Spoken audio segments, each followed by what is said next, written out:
Teacher ഇപ്പൊ ഒറ്റയ്ക്കാണോ ശാരദാസിലെ മക്കൾ? ഒരാള് തിരുവനന്തപുരത്തും കൊച്ചിയിലുമാണ് മക്കള് അല്ലേ? ആരുമില്ല എൻ്റെ കൂടെ. ഞാനും ഹോം നേഴ്സും മാത്രം. ഇപ്പൊ എല്ലാരും ഉണ്ട്. ഞാൻ ഈ വീടിന് ശേഷം ഈ വീണ് പോയിന് ഞാൻ. ആ സമയത്ത് ഞാൻ എൻ്റെ ചെറിയ മോൻ്റെ കൂടെ എറണാകുളത്താണ്. പിന്നെ ഇപ്പൊ ഈ കഴിഞ്ഞ 2 മാസം മുമ്പേ എനിക്ക് കാലിൻ്റെ ഒരു വിരലിന് ഒരു ചെറിയ ഓപ്പറേഷൻ ചെയ്യേണ്ടി വന്നു. അത് കഴിഞ്ഞ് നേരെ വീണ്ടും പോയി എറണാകുളത്ത് തന്നെ 2 മാസം അവിടെ നിന്നിട്ട് ഇപ്പൊ വന്നിട്ട് 2 ആഴ്ചയായുള്ളൂ. സന്തോഷം ടീച്ചറെ. അതുകൊണ്ട് ഞാൻ എനിക്ക് നല്ല സമയം നിങ്ങളെ അതുകൊണ്ട് നിങ്ങളെ റിപ്പോർട്ടർ ചാനല് എല്ലാ ചാനലും കാണാൻ നല്ല സൗകര്യം. വെറുതെ ഇരിക്കുന്നതല്ലേ. അപ്പോൾ റിപ്പോർട്ടർ ചാനല് കുറേയും കൂടെ അതിൽ എനിക്ക് തോന്നി ഇത് കുറച്ചും കൂടെ ന്യൂസ് അധികം കിട്ടുന്നുണ്ട്. അത് വെച്ചിട്ട് ഞാനത് കാണാൻ തുടങ്ങി. അപ്പോൾ പിന്നെ ഞാൻ എല്ലാ ചാനലും ഞാൻ നോക്കും. എന്നിട്ട് റിപ്പോർട്ടർ ചാനല് കുറച്ചുകൂടി ഒറ്റയ്ക്കിരിക്കുന്ന സമയത്തേ പണ്ട് ഒറ്റയ്ക്കൊക്കെ തന്നെയാണല്ലേ കൂടുതൽ സമയവും. സഖാവ് ഇങ്ങനെ തിരക്കുമായിട്ട് പോവും. പക്ഷേ ഇപ്പൊ ഈ അവസാനമാവുമ്പോ സഖാവും കൂടെ പോയി കഴിഞ്ഞിട്ട് മക്കളെല്ലാരും പല സ്ഥലങ്ങളിൽ പോയല്ലോ.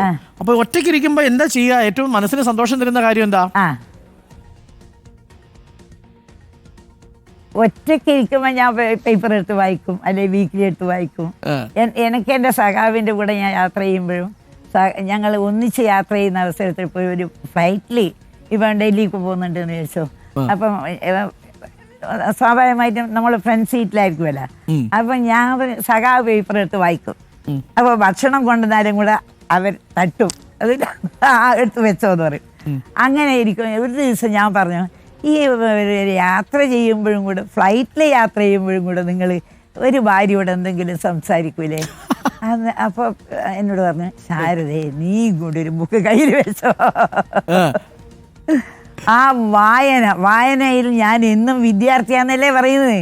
ഈ മരിക്കാനായ അവസരത്തിൽ പോലും സഖാവ് പറഞ്ഞ വാക്ക്, വായനയിൽ ഞാൻ എന്നും ഒരു വിദ്യാർത്ഥിയാണ്. പിന്നെ ആ മനുഷ്യനോട് നമുക്ക് വേറെ എന്തെങ്കിലും പറയാൻ പറ്റുക? പക്ഷേ എന്നോട് വളരെ സ്നേഹമാണ്, അതെനിക്കറിയാം. ആ സ്നേഹം മാത്രമേ എൻ്റെ ജീവിതത്തിൽ, സഖാവ് പോയെങ്കിലും ആ സ്നേഹം അതുപോലെ തന്നെ എൻ്റെ മനസ്സിൽ ഇന്ന് കിടക്കുന്നുണ്ട്. എന്നിപ്പോ മക്കള് 4 മക്കളായി, അതിൽ കൊച്ചുമക്കളായി. ഇപ്പൊ അതിന്റെ കൊച്ചു 4ാമത്തെ തലമുറയും ഞാൻ കണ്ടു. അതുകൊണ്ട് എനിക്ക് എല്ലാം എൻ്റെ ജീവിതത്തിൽ എല്ലാം സാധിച്ചു എന്നാണ് ഇപ്പൊ ഞാൻ വിചാരിക്കുന്നത്. ഇനി ഏത് നിമിഷവും എനിക്ക് മേലോട്ട് പോകുന്നതിനൊരു വിഷമവുമില്ല. അല്ല, ഒരു ജീവിതത്തിൽ ഒരു ജീവിതത്തിൽ അനുഭവിക്കേണ്ടതെല്ലാം ഞാൻ എൻ്റെ കൊച്ചുനാൾ മുതൽ 5 വയസ്സ് മുതൽ ഞാൻ അനുഭവിച്ചിട്ടുണ്ട്. ഈ അമ്മാമ്മൻ്റെ രാഷ്ട്രീയം കണ്ട് വളർന്ന ഒരു കുട്ടിയാണ് ഞാൻ. രാഷ്ട്രീയം കണ്ട് വളർന്നൊരു കുട്ടിയാണ് ഞാൻ. 5 വയസ്സ് മുതൽ മോളാരെ കൊലക്കേസ് മുതൽ. അത് റിപ്പോർട്ടർ ചാനലിന് അറിയേയില്ല അത് എങ്ങനെയാണെന്നുള്ളത്. അങ്ങനെ വളർന്ന ഒരു കുട്ടിയാണ്.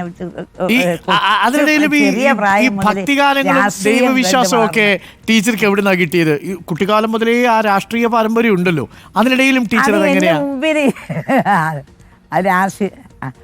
അതെങ്ങനെയാന്ന് വെച്ചാല്, എൻ്റെ വീട്ടിൽ ഞങ്ങൾ കുട്ടികളായിരിക്കുമ്പം നമ്മൾ അടുത്തടുത്ത് വീടുകളിൽ കുട്ടികളുണ്ടാകും. അപ്പം ഞങ്ങളെല്ലാം രാവിലെ കുളിച്ച്, ഇപ്പം ഞാൻ താമസിക്കുന്ന ഈ അമ്മയുടെ മുമ്പിലാണ്, ഭഗവതി ടെമ്പിളിന്റെ ക്ഷേത്രത്തിന്റെ മുമ്പിലാണ്. ഞങ്ങളെ മണക്കുളങ്ങര ഭഗവതി ക്ഷേത്രം എന്നതിന് പേര്. അപ്പൊ ഞാൻ ഇവിടെ വീട് വെക്കാൻ, ഈ സ്ഥലത്ത് വീട് വെക്കാൻ തന്നെ കാരണം ഈ ഈ ക്ഷേത്രത്തിന്റെ അടുത്ത് ഒരു വീട് വേണം എന്നുള്ളത്. സഖാവിന്റെ ഒരു സ്ഥലമായിരുന്നു ഇത്. പിന്നെ അങ്ങനെ ഇവിടെ വെച്ചു വീട്. അപ്പൊ ഇന്ന് ഞാൻ ഈ തിരുവനന്തപുരത്ത് നിന്ന് രാവിലത്തെ ട്രെയിനിലെത്തിയാലും കുളിച്ച് ഞാൻ രാവിലെ പോയി അമ്മേനെ തൊഴുതേറ്റി വരുവായി. അങ്ങനെയാ എൻ്റെ ഒരു ശീലം.